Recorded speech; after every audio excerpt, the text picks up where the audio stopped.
दोस्तों, ये है विक्रम बेताल की 5वीं कहानी। कई बार बेताल को अपने साथ ले जाने की असफल कोशिश के बावजूद राजा विक्रमादित्य ने हार नहीं मानी थी। इसलिए राजा विक्रमादित्य फिर से पेड़ के पास पहुँचे और बेताल को अपनी पीठ पर लटका कर ले जाने लगे। अपनी शर्त के अनुसार बेताल ने फिर से राजा विक्रम को एक कहानी सुनाना शुरू की। इस बार की कहानी है असली वर कौन। सदियों पुरानी बात है। उज्जैन नगरी में महाबल नाम का एक राजा राज किया करता था। राजा बहुत पराक्रमी और दयालु था। उसकी एक बेटी थी जिसका नाम था महादेवी। महादेवी बहुत सुंदर और सुशील लड़की थी। जब वह विवाह योग्य हुई तो राजा महाबल ने उसके लिए योग्य वर की तलाश शुरू कर दी। एक एक करके कई राजकुमारी से विवाह करने की इच्छा लिए राजा के पास आए, लेकिन राजा को कोई पसंद नहीं आया। राजकुमारी से विवाह करने के लिए राजा ने एक ही शर्त रखी थी कि उसकी बेटी का होने वाला पति हर चीज में निपुण हो। इस तरह कई दिन बीत गए, लेकिन राजा को कोई अपनी बेटी के लिए योग्य वर नहीं मिला।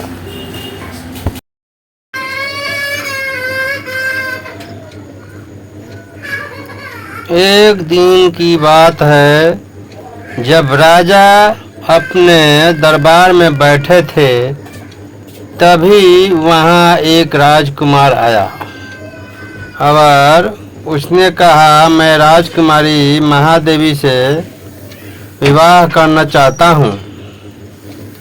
यह सुनकर राजा ने कहा, हे राजकुमार, मैं अपनी बेटी का विवाह उस व्यक्ति से करूँगा जिसमें सभी गुण हो। इस पर राजकुमार ने जवाब दिया, मेरे पास ऐसा रथ है जिसमें बैठकर क्षण भर में कहीं भी पहुंच सकते हैं।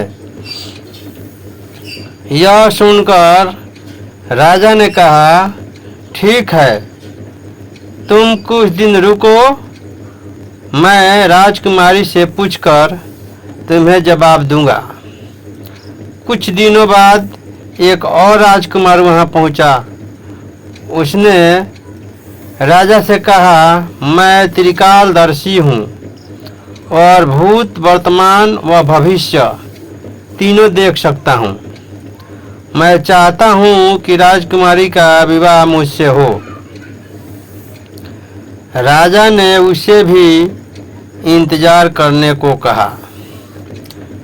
कुछ दिनों के बाद राजा महाबल के पास एक और राजकुमार उनकी बेटी का हाथ मांगने आया। राजा ने उससे पूछा कि तुम में ऐसा क्या गुण है जो मैं अपनी पुत्री का विवाह तुमसे करूं। राजकुमार ने कहा, राजन, मैं धनुर्विद्या में निपुण हूँ। मेरे जैसा धनुर्धारी दूर दूर तक कोई नहीं है। राजा ने उससे कहा, बहुत खूब। राजकुमार, आप कुछ दिन प्रतीक्षा करें, मैं अपनी बेटी से बात करके आपको जवाब दूंगा। अब राजा असमंजस में पड़ गया कि तीनों की ही राजकुमार गुणवान है, लेकिन वह तीनों से तो राजकुमारी का विवाह नहीं कर सकता। तो अब सवाल यह था कि राजकुमार का विवाह किससे होना चाहिए। वहीं दूसरी ओर एक भयानक राक्षस राजकुमारी महादेवी पर नजर लगाए बैठा था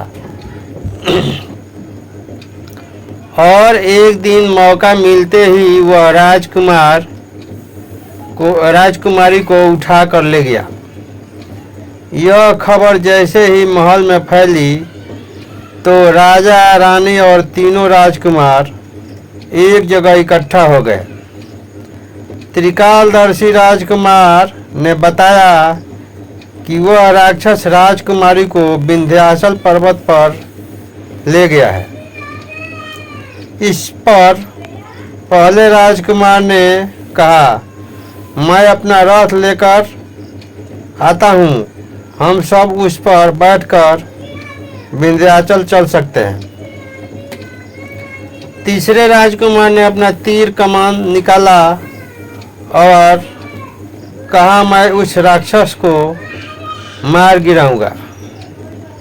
इसके बाद तीनों राजकुमार रथ पर बैठकर विंध्याचल पर्वत की ओर चल पड़े।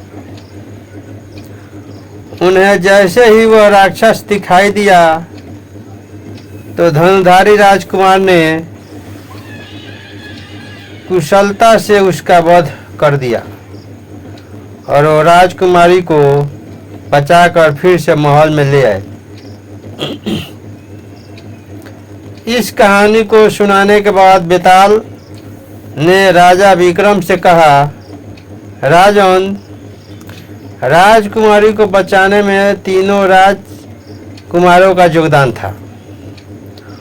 अब तुम मुझे बताओ कि राजकुमारी का विवाह किससे होना चाहिए। राजन, मैंने सुना है कि तू हमेशा न्याय करता है। जल्दी से उत्तर दे वरना तेरे सिर के टुकड़े टुकड़े कर दूंगा। इस पर राजा विक्रमादित्य ने उत्तर दिया कि राजकुमारी का विवाह धनुधारी राजकुमार से होना चाहिए, क्योंकि उसने राक्षस से लड़ाई करके राजकुमारी को बचाया और बाकी दोनों राजकुमारों ने केवल उनकी मदद की। बस फिर क्या था। जैसे ही राजा बोला, बेताल उनकी पीठ से उड़कर फिर पेड़ पर जा लटका। इस कहानी से हमें यह सीख मिलती है कि मुश्किल समय में साहस ही काम आता है। इसलिए मुसीबत को देखकर घबराएं नहीं, हमेशा साहस दिखाएं। यदि कहानी अच्छी लगी हो तो चैनल को सब्सक्राइब करें और अगले कहानी को सुनने के लिए चैनल को अवश्य सब्सक्राइब करें और लाइक और शेयर करना ना भूलें। धन्यवाद।